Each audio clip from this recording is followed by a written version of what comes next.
पिछला हम क्या पढ़ाए थे? पिछला क्लास क्या था तुम लोगों का? दर्पण। दर्पण में क्या पढ़ा दिए थे? समतल दर्पण खत्म हो गया था। बताओ तो दर्पण कितने प्रकार के होते हैं? कितने? 3 प्रकार के होते हैं। कौन कौन? समतल दर्पण, गोलीय दर्पण, परवलयिक दर्पण। पहला नंबर होता है समतल दर्पण, दूसरा नंबर गोलीय दर्पण और तीसरा नंबर कौन दर्पण होता है? परवलयिक दर्पण। जिसमें से हम तुमको कौन पढ़ा दिए थे? समतल दर्पण हम पढ़ा दिए हुए थे। ठीक है, आज चलो हम सब देखेंगे गोलीय दर्पण के बारे में। समतल दर्पण में बताओ तो कैसा प्रतिबिंब बनता है? काल्पनिक। काल्पनिक। और बताओ तो किस आकार का बनता है? वस्तु के वस्तु के समान आकार का। ठीक है, बताओ तो उसमें चाल जो होता है प्रतिबिंब का वो क्या होता है? हाँ, वस्तु की चाल की क्या होता है? चलो वो सब तो पढ़ लिया है बढ़िया से। आज है तुम सबका न्यू टॉपिक जिसका नाम क्या है बताओ तो? गोलीय दर्पण। ठीक है, इंग्लिश में क्या बोलते हैं उसको? Spherical mirror. गोलीय दर्पण को इंग्लिश में क्या बोलेंगे? Spherical mirror. तो चलो समझते हैं बढ़िया से कि गोलीय दर्पण किसे कहते हैं। सबसे पहले जानेंगे कि गोलीय दर्पण जो टॉपिक शुरू हो रहा है ये क्या है। तो समझना, गोलीय दर्पण किसे कहते हैं, यह कितने प्रकार के होते हैं, अब यह समझेंगे। तो समझना, गोलीय दर्पण टॉपिक शुरू है। गोलीय दर्पण समझते क्या है? तो बोलना ऐसा दर्पण जिसका परावर्तक सतह गोलीय हो। बहुत आसान है। गोलीय दर्पण क्या है? जिसका परावर्तक सतह क्या हो? गोलीय हो, उसे ही क्या कहते हैं? गोलीय दर्पण कहते हैं। बताओ इजी है कि भारी है? बताओ तो गोलीय दर्पण क्या है बताओ तो? कि ऐसा दर्पण जिसका परावर्तक सतह क्या हो? गोलीय हो। याद रखना, ये मेन चीज़ है। जिसका परावर्तक सतह कैसा रहेगा? गोलीय हो, उसे ही गोलीय दर्पण कहते हैं। समझ में आ गया? दूसरा भी परिभाषा लिखा हुआ है। दूसरे इसके बारे में हम क्या बोलेंगे कि जिस दर्पण की परावर्तक सतह, कोई ऐसा दर्पण ले लो जिसका परावर्तक सतह किसी खोखले गोले का एक क्या होगा? भाग होगा। खोखला गोला का मतलब होता है कि आधा खोखला होगा आधा ओरिजिनल होगा। तो किसी खोखले गोले का एक क्या होगा? भाग होगा, उसे ही गोलीय दर्पण कहते हैं। ठीक है, अब देखो मेन पॉइंट हम तुमको नोट में लिखाए हैं कि गोलीय दर्पण प्रायः कांच के एक टुकड़ा को रजतित कर बनाया जाता है। याद रखना, गोलीय दर्पण जो है प्रायः कांच के एक टुकड़ा को क्या करके बनाया जाता है? रजतित। याद रखना, क्या करके? रजतित करके बनाया जाता है। कैसे? तो देखो यहाँ बोला गया था ना कि जिस दर्पण के परावर्तक सतह किसी खोखले गोले का एक क्या हो? भाग। एक खोखले गोले का एक क्या हो? भाग होता। देखो एक हम पूरा गोला बनाए हैं और ये खोखला गोला है, क्योंकि देखो इधर तरफ जो है तुम्हारा टूटी हुई रेखा से मिलाया हुआ है काल्पनिक रेखा है इधर। ठीक है, तो यही खोखला है और इधर ही गोला है। तो ये खोखले गोले का ये क्या है? एक भाग है। तो देख लो यहाँ से इसको जो हम आधा, इसको जो खोखला बनाए हैं और इधर तरफ जो तुमको दिख रहा है यही है गोलीय दर्पण। यही क्या है? गोलीय दर्पण। अब गोलीय दर्पण में एक में तुम देख रहा है बाहर से कलई किया हुआ और एक में कहाँ से दिख रहा है? इसका यही रीज़न है कि बाहर से कलई किया हुआ है तो समझ जाना कि कौन दर्पण होगा? अवतल दर्पण। क्यों अवतल दर्पण? क्योंकि अवतल दर्पण वो दर्पण होता है जिसको बाहर से रजतित किया हुआ रहता है। रजतित का मतलब क्या होता है? रंगा हुआ। और ये देखो इसमें भी, यह भी तो खोखला ही गोला है, आधा खोखला है और इधर गोला बना हुआ है। तो देख लो यहाँ पर तो ई कहाँ से रंगा हुआ है? तो अंदर में रंगा हुआ है। तो इसको कौन दर्पण कहते हैं? तो इसको हम सब कहते हैं उत्तल दर्पण। इसको कौन दर्पण कहेंगे? तो याद रखना, गोलीय दर्पण जो पूछा गया है कितने प्रकार के होते हैं, तो बताओ कितने प्रकार के होते हैं? 2 प्रकार के। गोलीय दर्पण कितने प्रकार के होते हैं बताओ तो? पहला दर्पण का नाम क्या है? अवतल दर्पण। पहला दर्पण का नाम, इसको हम सब कॉनकेव मिरर कहते हैं। क्या बोलेंगे? कॉनकेव मिरर कहते हैं। ठीक है, और उत्तल दर्पण किसे कहते हैं? तो याद रखना, उत्तल दर्पण को इंग्लिश में हम सब कन्वेक्स मिरर कहते हैं। तो बताओ दर्पण, गोलीय दर्पण समझ में आया? तो गोलीय दर्पण का पहले बताओ तो परिभाषा क्या है? कि ऐसा दर्पण जिसका परावर्तक सतह, परावर्तक जानते हो ना, वह चिकनी और चमकीली सतह जिस पर प्रकाश का परावर्तन एक निश्चित नियमानुसार हो जाता है। पता है ना, जिसका प्रकाश का परावर्तन होता है वही परावर्तक सतह है। तो यहाँ पर वही बोला गया कि ऐसा दर्पण जिसका परावर्तक सतह क्या हो? गोलीय हो। यानी परावर्तक सतह क्या हो? गोलीय हो। तो देखो इसका परावर्तक सतह गोल है कि नहीं है? अगर इसको हम बाहर से रंग दे तो कौन दर्पण बन गया? अवतल, और अंदर से रंग दे तो कौन दर्पण हो गया? उत्तल दर्पण। समझ में आ गया? तब बताओ दर्पण में एक भाग रंगा हुआ रहता है कि नहीं? एक भाग हमेशा रंगा हुआ रहता है।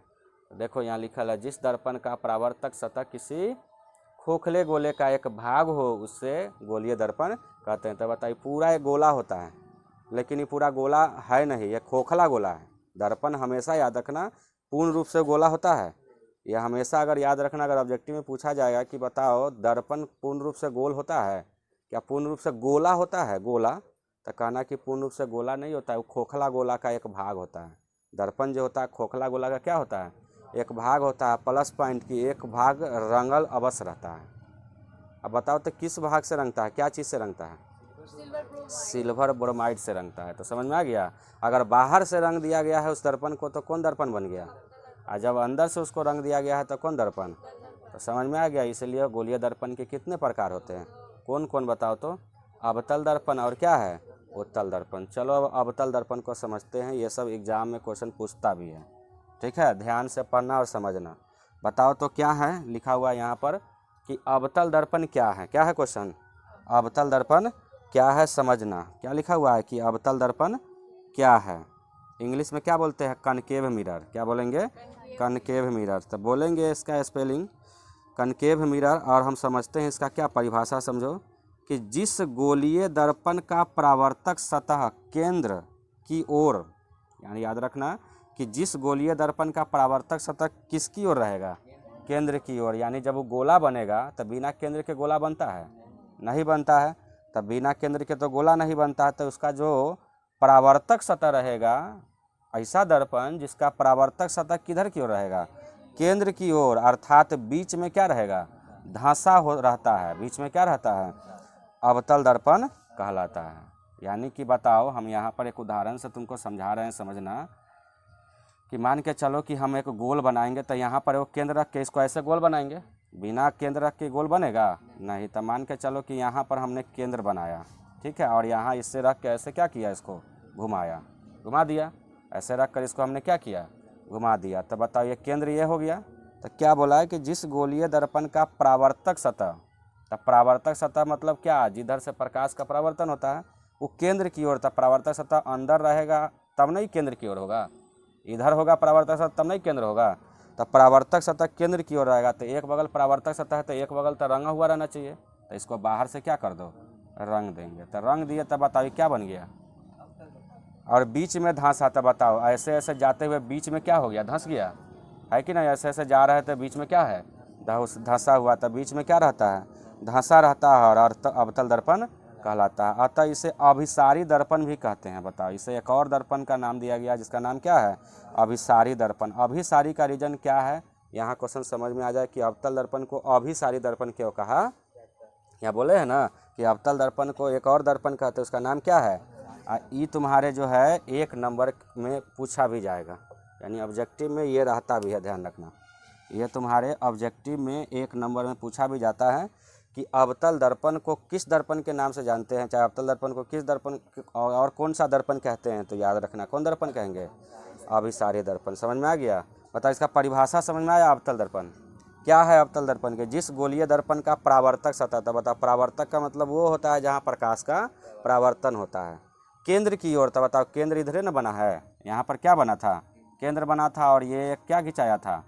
एक दर्पण का हमने चित्र बनाया था। तो इसका परावर्तक सतह केंद्र की ओर हो गया। तो जब परावर्तक सतह केंद्र की ओर, दर्पण कहता है कि एक भाग रंगा हुआ रहना चाहिए, तो इसका परावर्तक सतह केंद्र की ओर था, बाहर से इसका क्या होगा? रंगा हुआ होगा, यानी रस्तित क्या होगा।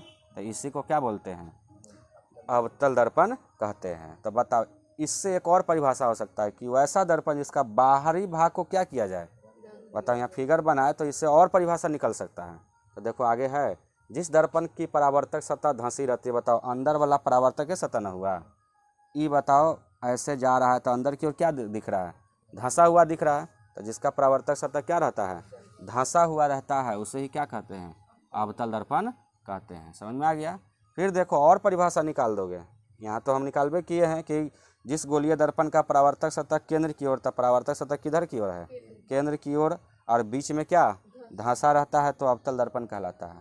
एक निकाले यहाँ से कि जिस दर्पण का परावर्तक सतह धंसी, बताओ जिसका परावर्तक सतह यानी जिस पर प्रकाश का परावर्तन होगा वो क्या दिख रहा है इसमें, जिस पर परावर्तक सतह यानी इसका परावर्तक सतह इसका क्या दिख रहा है, धंसा हुआ दिख रहा है, तो धंसा हुआ है उसे ही अवतल दर्पण कहते हैं। और भी निकाल सकते हो कि जब गोलीय दर्पण के बाहरी भाग को, तो देखो ये गोलीय दर्पण ही है, खोखला गोला का एक भाग है वह ना गोलीय दर्पण होता है, तो खोखला गोला का ये भाग है, पूरा इसे कर देंगे इधर डैश डैश कर देंगे तो खोखला गोला हो जाएगा, तो खोखला गोला का ही क्या है एक भाग है। और बाहरी भाग को रचित कर दो, तब बाहर से इसको क्या किए, रचित कर दिए यानी बाहर से रंग दिए, तब वह दर्पण क्या कहलाएगा बताओ, तो अवतल दर्पण कहलाता है। आया समझ में? तो देख लो यहाँ पर ये दर्पण बना हुआ है और ये बीच में वो क्या है, सेंटर है, तभी ना ये दर्पण बना होगा। अब इससे क्या है कि देख लो इसका बाहरी भाग रंगा हुआ है, रचित किया हुआ है, बाहरी भाग क्या किया हुआ है, रचित किया हुआ है। तो बताओ जब बाहरी भाग रचित है तो कौन दर्पण है, अवतल दर्पण। फिर देखो इसका परावर्तक सतह, ये बताओ कौन सतह है, परावर्तक सतह ना है, किधर की ओर है, केंद्र की ओर है, तो समझो कि वो कौन दर्पण है, अवतल दर्पण है। एक और है जिसका परावर्तक सतह धंसा, देख लो अंदर की ओर है तो क्या है, धंसी हुई है, तो बताओ ये भी कौन दर्पण। तो 3-3 4-4 परिभाषा तुम्हारे दिमाग से निकल रहा है। एक अवतल दर्पण का कितना सारा परिभाषा हो गया, इतना सारा 3 गो परिभाषा तुम्हारे सामने है, ये सब पढ़ लेगा अलग अलग करके। तो जब तुम इसका अंतर करने जाओगे कि अवतल दर्पण और उत्तल दर्पण में क्या स्पष्ट करे, अंतर स्पष्ट करे, तो वहाँ खूब लिखोगे, क्योंकि यहाँ पर 3 परिभाषा हो गया, 3 रंग की बात वहाँ खूब लिखोगे अलग अलग करके। इसीलिए हम तुमको अधिक परिभाषा दे देते हैं कि वहाँ अंतर में तुम्हारा यूज हो ही जाएगा। तो क्या इतना समझ में आया?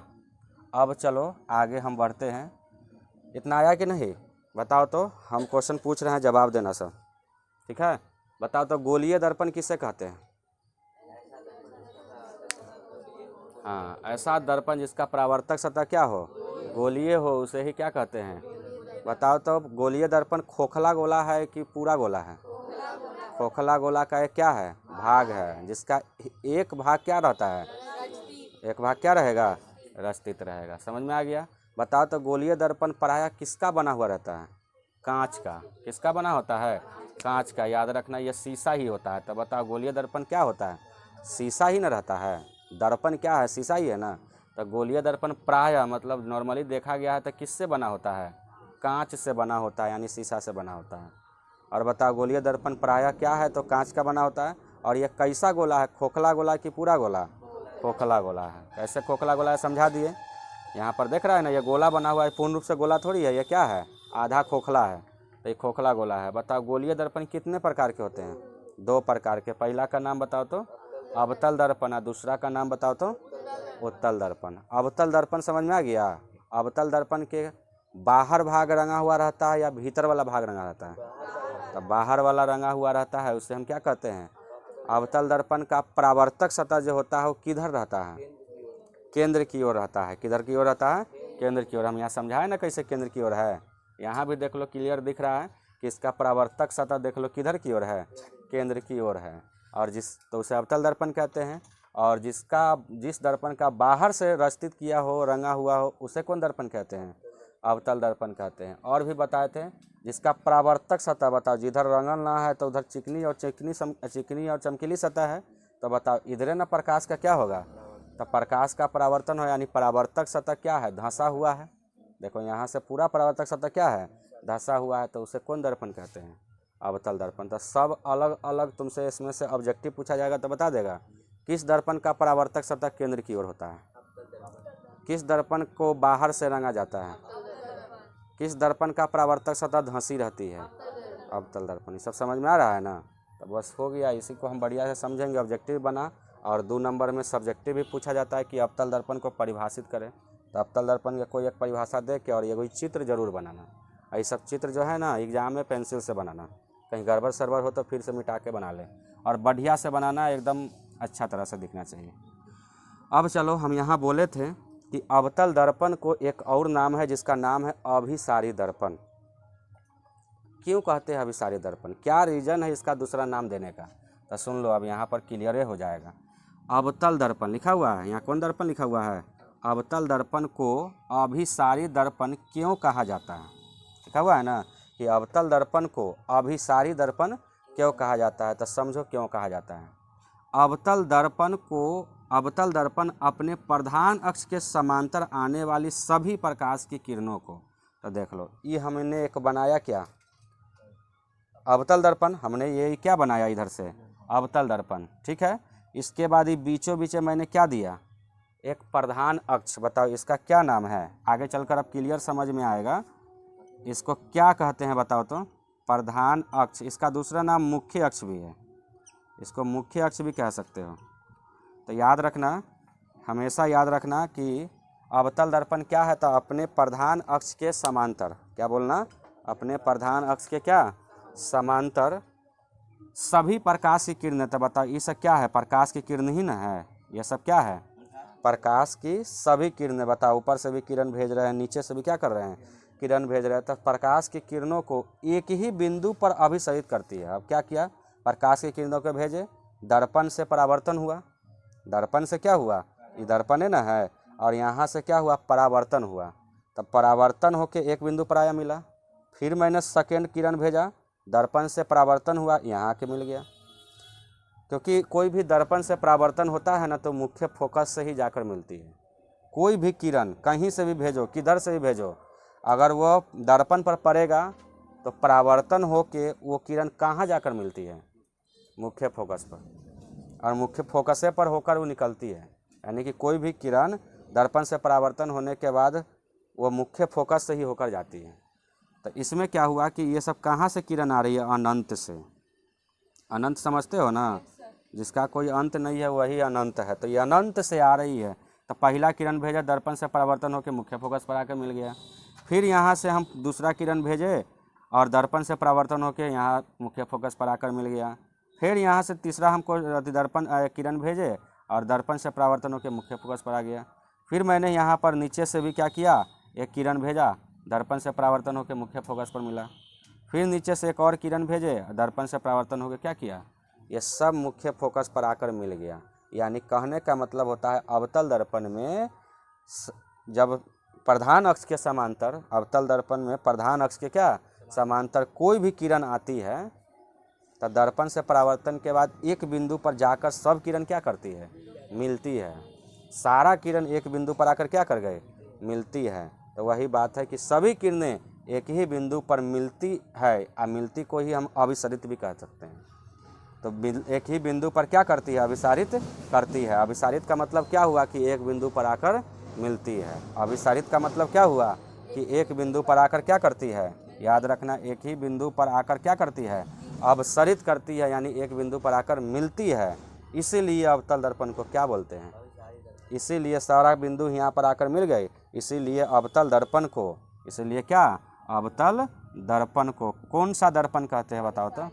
अवतल दर्पण को क्या बोलेंगे, तो सीधे बात याद रखना शॉर्ट में कि अवतल दर्पण को अभिसारी दर्पण इसलिए कहते हैं कि उनमें जितना प्रकाश की किरण प्रधान अक्ष के समांतर आएगा, याद रखना प्रधान अक्ष जरूर लिखना, प्रधान अक्ष से क्या आएगा, समांतर कोई भी किरण आएगा, दर्पण से क्या होगा, परावर्तन होगा। सारा किरण जितना भेजेंगे वो सारा किरण एक बिंदु पर जाकर क्या करेगा, वो ये नहीं कि एगो यहाँ मिलेगा, एगो इधर मिलेगा, एगो पीछे मिलेगा, एगो आगे मिलेगा, ऐसा नहीं। प्रधान अक्ष के समांतर जो भी किरण आएगी दर्पण से परावर्तन होकर सब एक ही बिंदु पर क्या करेगी, मिल जाएगी। तो समझ जाना कि एक बिंदु पर मिली है ना, इसलिए अवतल दर्पण को क्या बोलेंगे, एक बिंदु पर आकर मिली है, इसलिए इसको हम अभिसारी दर्पण कहते हैं। तो बताओ अवतल दर्पण को अभिसारी दर्पण क्यों कहते हैं, समझ में आ गया। तो ये भी क्लियर तुम्हारा, ठीक है। अब चलो अवतल दर्पण का डिटेल हमने क्या कर दिया, और भी डिटेल है इसके आगे, तो आगे फिर बताएंगे। अब समझ लेते हैं पहले उत्तल दर्पण को। अवतल दर्पण समझ लिए ना, अब क्या समझते हैं उत्तल दर्पण को। अब समझना उत्तल दर्पण, अवतल दर्पण पढ़ा है ना, इसी के जस्ट अपोजिट उल्टा उत्तल दर्पण होता है। अगर इसको बाहर से रंग रहा है तो इसको कहाँ से रंगना पड़ेगा, अंदर से रंगना होगा। तो परिभाषा देखो, इसमें परिभाषा देखो, एक पर एक फ्री है। अगर एक बढ़िया से याद कर लिया, समझ लिया, याद क्या करना है, साइंस को समझना होता है। एक बार बढ़िया से समझ लिया, दूसरा ऑटोमेटिक समझ में आ जाएगा।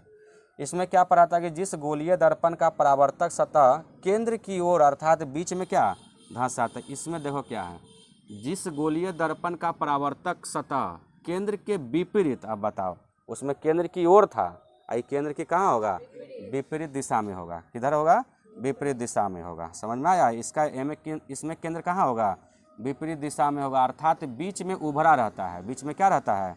उभरा रहता है, उत्तल दर्पण कहलाता है। तो अतः इसे ही अपसारी दर्पण कहते हैं। तो देखो इसका कैसा फिगर बनेगा, समझना यहाँ पर, ठीक है। ये फिगर तो इसका नहीं बना, ये तो अपसारी दर्पण का बना कि वो क्या है। चलो समझते हैं, यहाँ पर इसका फिगर बनाते हैं कि जिस गोलीय दर्पण का परावर्तक सतह, तो देखो हम यहाँ पर ये बना रहे हैं गोलीय दर्पण। ये क्या बना दिए? एक गोलीय दर्पण खोखला गोला बना दिए, ठीक है। अब क्या करेंगे इसमें, समझना बढ़िया से यहाँ पर, कि जिस गोलीय दर्पण का परावर्तक सतह केंद्र के विपरीत ओर, याद रखना परावर्तक सतह किधर की ओर रहेगा।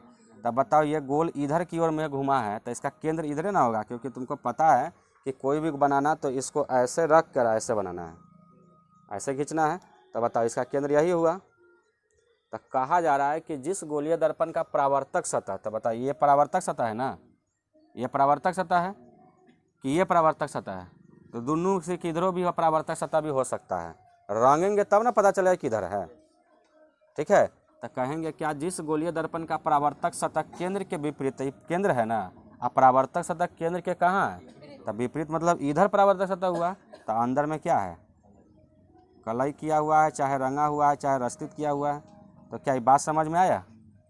क्या बोला है यहाँ पर कि जिस गोलीय दर्पण का परावर्तक सतह केंद्र के विपरीत, तो केंद्र इधर है ना, तो इसका विपरीत तो इधर हुआ, तो परावर्तक सतह इधर है ना, तो इधर बगल रंगा हुआ है, अर्थात बीच में उभरा हुआ। देख लो इसमें था कि बीच में देख रहे थे तो धंसा है हुआ, और इसमें देख लो इधर धंसता है, बीच में उभर के फिर धंसते हुए जा रहा है ना, लग रहा है ना। तो बीच में क्या है, उभरा हुआ। तो देखो अर्थात बीच में क्या लगता है, उभरा रहता है, उत्तल दर्पण कहलाता है। तो इसको कौन दर्पण का नाम देंगे?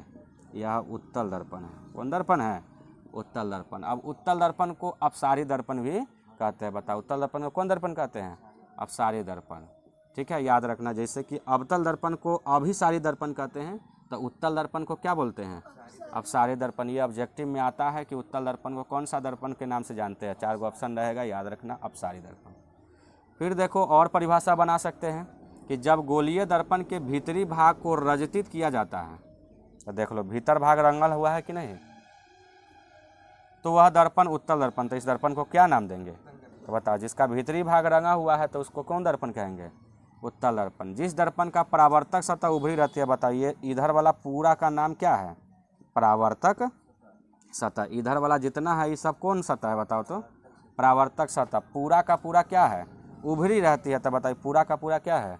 उभरा हुआ है। तो उसे कौन दर्पण का नाम देते हैं? तो उसे उत्तल दर्पण कहते हैं। तो समझ में आ गया? सीधे बात याद रखना कि उत्तल दर्पण किसे कहते हैं। तो जिस ऐसे को बना लेंगे, ठीक है, हमेशा याद रखना। एक ऐसे हम क्या करेंगे? बना लेंगे, और अंदर को हम क्या करेंगे? रंग देंगे। तो समझ जाना कौन दर्पण है? उत्तल दर्पण है। बाहर वाला भाग परावर्तक सतह है, तो इधर से प्रकाश की किरण आएगी, इधर से ही क्या आएगी? प्रकाश की किरण आएगी, और इधर तरफ जो होगा जाकर मुख्य फोकस पर मिलेगी कि मिलती ही प्रतीत होगी? बताओ तो, क्योंकि इधर तरफ तो रंगा हुआ है तो ओरिजिनल लाइन तो जाएगा ही नहीं। फिर भी गोला तो इधरे होगा, केंद्र तो इधर ही होगा, क्योंकि इधर से वह बना हुआ है। तो जिधर केंद्र होता है उधर ही ना मुख्य फोकस होता है। तो चलो इसको तो फिर आगे बताएंगे। तो बताओ इतना समझ में आ गया? बताओ तो उत्तल दर्पण का दूसरा नाम क्या है? अपसारी दर्पण। उत्तल दर्पण बताओ तो किस दर्पण का परावर्तक सतह उभरी हुई रहती है? उत्तल दर्पण। किस दर्पण का परावर्तक सतह केंद्र की ओर रहता है? ध्यान रखो, अवतल दर्पण, ठीक है। किस दर्पण का रजतित भाग अंदर की ओर रहता है? उत्तल दर्पण, ठीक है। किस दर्पण के बीच वाला भाग उभरा हुआ रहता है? कौन दर्पण? तो बीच वाला भाग है उभरा हुआ, तो बीच वाला भाग उभरा हुआ तो उत्तल दर्पण है। ये बीच वाला भाग क्या है? उभरा हुआ है। बताओ तो किस दर्पण को अभिसारी दर्पण कहते हैं? अवतल दर्पण को। किस दर्पण को अपसारी दर्पण कहते हैं? समझ में आ गया? तो ये सब ऑब्जेक्टिव पूछेगा, जो भी हम पूछे हैं ये सब ऑब्जेक्टिव में आएगा। और 2 नंबर में रहेगा तो अवतल और उत्तल के बारे में पूछेगा तो जवाब दे देगा ना। समझ में आ गया? तो बहुत ईजी था। चलो अब इससे आगे समझते हैं। चलो अभी तुमको बताए हैं कि उत्तल दर्पण क्या है, समझ में आ गया है? जिसका परावर्तक सतह क्या रहता है? उभरा हुआ रहता है, उसको क्या कौन दर्पण कहेंगे? उत्तल दर्पण कहते हैं। समझ में आ गया है? अब हम समझते हैं कि उसमें ये भी जाने थे कि उत्तल दर्पण को अपसारी दर्पण भी कहते हैं, याद है ना। तो चलो आखिर क्यों कहते हैं, इसका रीज़न क्या है तो समझो कि उत्तल दर्पण को, क्वेश्चन क्या है कि उत्तल दर्पण को अपसारी दर्पण क्यों कहा जाता है, यही ना क्वेश्चन है कि उत्तल दर्पण को अपसारी दर्पण क्यों कहा जाता है। तो सुनना बढ़िया से कि उत्तल दर्पण के मुख्य अक्ष के समांतर आती प्रकाश की किरणें। तो देखो ये कौन दर्पण हमने बनाया है बताओ तो, उत्तल दर्पण। कौन दर्पण बनाया है, उत्तल दर्पण हमने बना दिया। अब उत्तल दर्पण में हम क्या कहे हैं कि उत्तल दर्पण के मुख्य अक्ष के समांतर। तो बताओ ये जो हम बनाए हैं ये क्या है, प्रधान अक्ष या मुख्य अक्ष कहते हैं इसको, प्रधान अक्ष या क्या, तो मुख्य अक्ष के समांतर। तो देखो इसी के पैरेलल, इसी के समांतर देखो दो किरण ऊपर भी है, दो किरण नीचे भी है। तो समांतर आती प्रकाश की किरणें परावर्तन के बाद जैसे इस पर पड़ा, ये किरण इधर से आ रही थी, इस पर पड़ा और क्या करती है कि मिलती हुई प्रतीत होती है। तो ये पड़ा और इधर की ओर चला गया, क्योंकि झुकाव इधर की ओर रहता है तो उधर की ओर जाएगा। फिर हमने एक किरण और दिया, इधर की ओर चल गया। ये फिर नीचे से मैंने किरण दिया, फिर नीचे से ये अलग चला गया। फिर नीचे से हमने और किरण दिया और ये झुकाव इधर किया तो नीचे। बता मैं मुख्य फोकस से मिलते हुए दिखाई दे रहा है। दर्पण का मेन रीज़न क्या है कि उस पर अगर कोई प्रकाश पड़ता है तो यही कहता है कि परावर्तन के बाद आपको कहाँ से जाना है, मुख्य फोकस से जाना है। हमेशा याद रखना, दर्पण पर कोई भी किरण पड़ता है तो उसका एक ही बात होता है कि वो दर्पण के बाद जब दर्पण पर जब प्रकाश की किरण पड़ेगा तो परावर्तन के बाद वह किससे होकर जाएगी, मुख्य फोकस से। तब बता में फोकस से होती हुई जा रही है, नहीं, ये सब अलग अलग देख रहा है। लेकिन जब देखते हैं कि सब इसको पीछे में करते हैं, जब ये किरण को क्या करते हैं, पीछे करते हैं, क्योंकि देखो ये इधर चला गया, ये किरण इधर चला गया, ये किरण इधर चला गया, कहीं मिल रहा है फोकस पर नहीं। लेकिन जब हम इस सब किरण को पीछे कर रहे हैं तो यहाँ पर आया, फिर इसको मैंने पीछे किया, यहाँ पर आया, फिर मैंने इसको पीछे किया, यहाँ पर आया, फिर मैंने इस किरण को भी क्या किया, पीछे किया। तब बताओ सब एक बिंदु पर आ गया। तो हमको लग गया कि एक बिंदु पर आके तो मिल गया, लेकिन हमने तो मान के ना पीछे किया था। तो इसीलिए ये काल्पनिक रेखा से मिला है। किस रेखा से मिला है, काल्पनिक रेखा से मिलाए हैं हम इसको। ऐसे भी आपको बताइए रंगा हुआ भाग बल कहीं प्रतिबिंब बनेगा, जो भी प्रतिबिंब बनेगा वो चिकनी चमकीली सतह बगल, परावर्तक सतह बगल, इधर तो बनेगा नहीं। तो लेकिन कैसे हम इसको बना दिए, काल्पनिक करके बनाए ना। तो यहाँ जो काल्पनिक करके बनाए हैं इसीलिए कहा जाता है कि उत्तल दर्पण में काल्पनिक प्रतिबिंब भी बनता है। याद रखना, उत्तल दर्पण में कैसा प्रतिबिंब बनता है। लेकिन देख लो यहाँ पर मिला तो दिए, मिल तो गया, हमने नहीं मिलाया, इसका रीजन है ऐसी होबे करता है। इसमें आकर इसमें क्या किया, मिल तो गया, और वो कैसा मिला, मिलती हुई प्रतीत किया। क्योंकि देख लो सब यहाँ पर डैश डैश लाइन से हम इसको क्या किए हैं, मिलाए हैं। तो देखें कि यहाँ मिलती हुई क्या हो रही है, प्रतीत हो रही है। तो यही बात बोलेंगे कि उत्तल दर्पण के मुख्य अक्ष के समांतर आती प्रकाश की किरणें। तो ये मुख्य अक्ष है, ये उत्तल दर्पण है, और ये क्या है, मुख्य अक्ष है। इसके समांतर तो दो समांतर किरण ऊपर, दो समांतर किरण नीचे। किरण परावर्तन के बाद एक बिंदु पर मिलती हुई प्रतीत हो रही है।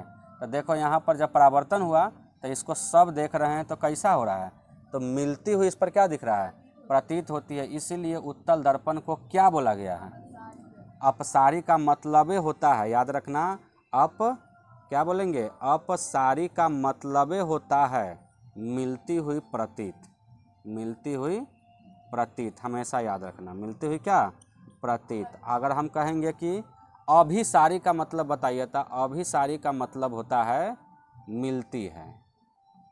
ओरिजिनल लेखा से क्या करेगी, तो वो अवतल दर्पण में था, अभी बताया ना तुरंत कि अवतल दर्पण में अभिसारी, अवतल दर्पण को अभिसारी दर्पण क्यों कहते हैं, क्योंकि उसमें परावर्तन के बाद सब किरण है एक बिंदु पर आकर क्या करती है, मिलती है। और अपसारी में क्या होता है कि देख रहे हो ना, मिलती हुई क्या हो रही है, प्रतीत हो रही है। तो उसे हम क्या कहते हैं, उत्तल दर्पण को अपसारी दर्पण कहते हैं। तो समझ में आ गया। बताओ तो उत्तल दर्पण को अपसारी दर्पण क्यों कहा जाता है, बताओ जवाब। हाँ, उत्तल दर्पण के मुख्य अक्ष के समांतर। तो देखो ये कौन दर्पण है बताओ तो, ये क्या है बताओ, मुख्य अक्ष, हमने यहाँ लिख दिया नहीं, प्रधान अक्ष या क्या है, मुख्य अक्ष है। इसके समांतर आती प्रकाश की किरणें। तो ये सब समांतर इसके आ रही है प्रकाश की किरणें, इसी के पैरेलल आ रही है कि नहीं। परावर्तन के बाद एक बिंदु पर मिलती हुई प्रतीत हो रहा है। अब यहाँ से परावर्तन हो गया, यहाँ से क्या हो गया, इसका परावर्तन हो गया। और देखो एक बिंदु पर यह मिलती हुई प्रतीत हो रही है कि नहीं, बताते कौन लाइन पीछे करेंगे, परावर्तित किरण की आपतित किरण, क्योंकि परावर्तित किरण को ना फोकस से मिलाना है। ये जो आ रही है इस किरण का नाम क्या है, आपतित किरण। दर्पण के बाद जो इधर की ओर जब परावर्तन हो चुका है वो कौन किरण है, परावर्तित किरण। वो कौन किरण है, तो याद रखना परावर्तन के बाद, यानी परावर्तन के बाद एक बिंदु पर बताओ मिलती हुई प्रतीत हो रही है, इसीलिए उत्तल दर्पण को क्या कहते हैं, अपसारी दर्पण कहते हैं। तो बात ये समझ में आ गया। तो ये भी 2 नंबर का क्वेश्चन है आप लोगों के सामने। कितना नंबर का क्वेश्चन आता है, 2 नंबर के। ध्यान से समझ लिया है, आ गया समझ में। अब आगे बढ़े, तो चलो अब आगे समझ में आ गया, तब आगे बढ़ते हैं। क्या है कि इसमें बताओ यहाँ पर आके मिला, इसका मतलब है हम तुमको पिछली कई क्लास में पढ़ाए थे कि जहाँ पर किरण आकर मिलती है वहीं पर क्या बनता है, जहाँ कटान बिंदु होती है वहीं पर क्या होता है, प्रतिबिंब बनता है। तो बताओ इसका सब मिला है यहाँ पर आकर, इसका मतलब इमेज यहीं पर न बना होगा, यानी प्रतिबिंब यहीं पर बना होगा। और तब बताओ प्रतिबिंब वास्तविक बना होगा कि काल्पनिक, क्योंकि डैश डैश लाइनिंग से है ना, तो डैश डैश टूटी हुई रेखा से मिला हुआ, तो इसका मतलब है कि यह क्या होगा, काल्पनिक। क्या होगा, काल्पनिक। तो यहाँ बताओ प्रतिबिंब कैसा बनता है, तो हमेशा याद रखना, आज के बाद अब तुमको भूलना नहीं है, उत्तल दर्पण में कोई भी ऐसा रीजन नहीं है जहाँ पर वास्तविक प्रतिबिंब बना सकते हो। हमेशा देख लो बनाए हैं यहाँ पर कैसा प्रतिबिंब बना है, तो उत्तल दर्पण में रियल हमेशा क्या रहेगा, काल्पनिक प्रतिबिंब बनेगा। कभी भी तुम उत्तल दर्पण में वस्तु को कहीं भी रखकर बनाओगे तो याद रखना टूटी हुई रेखा से ही जाकर बनता है, उसको आभास करके पता करते कि प्रतिबिंब यहाँ बन सकता है, इसलिए उसमें कैसा प्रतिबिंब बनता है। तो क्वेश्चन आएगा भी एग्जाम में, उत्तल दर्पण में हमेशा बनता है, तो क्या बनता है, हमेशा काल्पनिक प्रतिबिंब बनता है, वास्तविक बनता है, दोनों बनता है या इनमें से कोई नहीं। तो याद रखना काल्पनिक प्रतिबिंब बनता है। समझ में आ गया, भूलना नहीं। तो एक क्वेश्चन हमने यहाँ बना ही दिया है तुम लोगों के लिए, ताकि दिमाग तुम्हारा अच्छा से वर्क करे। क्वेश्चन है, क्या उत्तल दर्पण में हमेशा काल्पनिक प्रतिबिंब बनता है, क्यों बनता है, बोले है ना कि उत्तल दर्पण में हमेशा क्या बनता है, काल्पनिक प्रतिबिंब बनता है, क्यों बनता है। तो सुनो, क्योंकि उत्तल दर्पण में प्रतिबिंब हमेशा दर्पण के पीछे यानी दाईं ओर बनता है। देखो दर्पण के पीछे, अब दर्पण का पीछे समझते हो, जिधर तरफ रंगा हुआ भाग रहता है ओकरे हम क्या कहते हैं, पीछे कहते हैं। तो देखो ये दर्पण रंगा हुआ इधर है ना, अब बना तो इधरे बगल आके ना, इमेज तो यहीं पर आके बना। तो देखो जिधर तरफ रंगा हुआ भाग रहेगा ना उसको क्या कहते हैं, पीछे कहते हैं, उसको क्या कहते हैं। तब बताओ इसका फोटो कहाँ बना है, दर्पण के पीछे बना है, इसीलिए जब दर्पण के पीछे बनेगा तब पीछे तो रंगा हुआ भाग है, और रंगा हुआ भाग में कहीं फोटो बनता है। हम कहेंगे दीवार पर तुम अपना चित्र देखो, दिखाई देगा, नहीं दिखाई देगा। इसी को चिकनी और चमकीली परावर्तक सतह बना देंगे तो तुम अपना मुंह देख सकता है कि नहीं। तब बताओ इसी को रंग दिए तो वो पीछे वाला भाग हो गया। तो दर्पण में तो एक भाग हमेशा रंगा हुआ रहता है, तो एक भाग जब रंगा हुआ रहता है, एक भाग क्या रहता है, और उसके पीछे कोई फोटो बनेगा तो क्या हमको दिखाई देगा, हाँ दिखाई देगा, क्योंकि वो कैसा प्रतिबिंब बनेगा, काल्पनिक प्रतिबिंब बनेगा। तो बता इधर रंगल बगल या प्रतिबिंब बना है, तो इसलिए कैसा प्रतिबिंब है। तो वही बात है, क्योंकि उत्तल दर्पण में प्रतिबिंब हमेशा दर्पण के पीछे यानी कहाँ बनता है, दाईं ओर बनता है। कहाँ बनता है, दाईं ओर। तो देख लो ये कहाँ है, दर्पण के पीछे यानी किस ओर, दाईं ओर। इधर बाएं तो इधर क्या, दाएं। समझ में आ गया। और भी समझ लो इसके बारे में, और डीपली समझ लो, क्योंकि देखना लैंग्वेज ज़्यादा रहता है तो और बढ़िया से समझ में आता है। देखो उत्तल दर्पण में क्या लिखा हुआ है कि उत्तल दर्पण में हमेशा काल्पनिक प्रतिबिंब इसीलिए बनता है। क्वेश्चन क्या होता है कि हमेशा काल्पनिक प्रतिबिंब बनता है, क्यों बनता है, क्योंकि इसमें सभी प्रकाश की किरणें मिलती हुई प्रतीत होती है। देखो हम उस समय बोले थे ना, इसमें ऐसा कोई रीजन, ऐसा कोई जगह नहीं बचेगा जहाँ पर मिलती हुई प्रतीत वाला फोटो न बनेगा। कहीं भी वस्तु रखो, कोई भी स्थिति में वस्तु रखो, तुम्हारा जो प्रतिबिंब बनेगा वो सब कैसा बनेगा, काल्पनिक बनेगा, टूटी हुई रेखा से ही क्या करेगा, बनेगा। तो देखना यहाँ इसमें सभी प्रकाश की किरणें मिलती हुई क्या होती है, इसमें सारा प्रकाश की किरणें लगा कि मिलती हुई क्या हो रही है, प्रतीत होती है। इसीलिए उत्तल दर्पण में हमेशा काल्पनिक प्रतिबिंब बनता है। तो ये बात आज के बाद लोड कर लो दिमाग में कि उत्तल दर्पण में हमेशा कैसा प्रतिबिंब बनता है।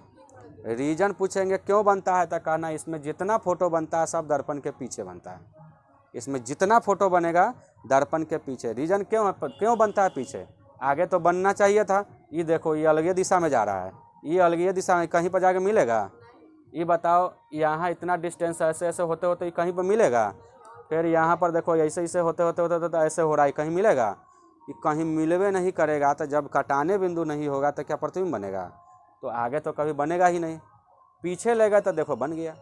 इसलिए इसमें काल्पनिक प्रतिबिंब बनने का रीज़न यही है कि इसमें हमेशा प्रतिबिंब कहाँ बनेगा, दर्पण के पीछे ही बनेगा। इसलिए उत्तल दर्पण में हमेशा कैसा प्रतिबिंब बनता है, काल्पनिक प्रतिबिंब बनता है। समझ में आ गया? तो बताओ इतना क्लियर हुआ, अब आगे बढ़े, समझ में आ गया ना। अब चलो अगला दर्पण है, बताओ दर्पण के कितने प्रकार, 3 प्रकार बोले थे। पहला दर्पण का नाम क्या था, समतल दर्पण, वो भी पढ़ा दिए, पूरे डिटेल्स उसकी खत्म हो गया।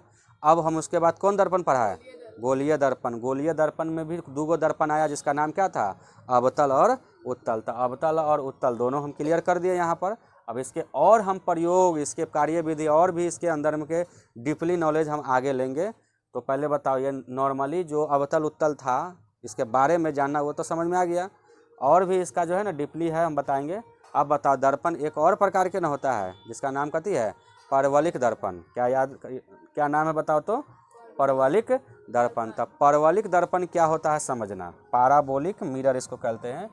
तब बोलना बहुत आसान है, ये ऐसे पॉइंट तुमको बुक में मिलेगा नहीं, मिल सकता है, लिखा हुआ था बता दिए कि वह दर्पण जो पूर्णतः गोलीय नहीं होता है। बताइए पूर्णतः गोलीय होता है, बताओ यही दर्पण है यहाँ पर, ये कौन दर्पण है, परवलिक दर्पण है। कौन दर्पण है, परवलिक दर्पण है। बताओ ये पूर्णतः तुमको गोल दिखाई दे रहा है, नहीं दिखाई दे रहा है। तो वह दर्पण जो पूर्णतः गोलीय नहीं होता है परवलिक दर्पण कहलाता है। याद रहेगा? बताओ तब परवलिक दर्पण क्या है। हाँ, वह दर्पण जो पूर्णतः गोलीय नहीं होता है उसे ही क्या कहते हैं, परवलिक दर्पण। फिर अगला है वह दर्पण जो पूर्ण रूप से गोले ना हो। बताइए पूर्ण रूप से गोल है, ये गोल तो ऐसे ना कहते हैं कि ये गोल है, या क्या पूर्ण रूप से गोल है, नहीं है। तो पूर्ण रूप से गोल नहीं है तो इसी को क्या कहते हैं, परवलिक दर्पण कहते हैं। तो क्या समझ में आ गया? चलो ये भी क्लियर।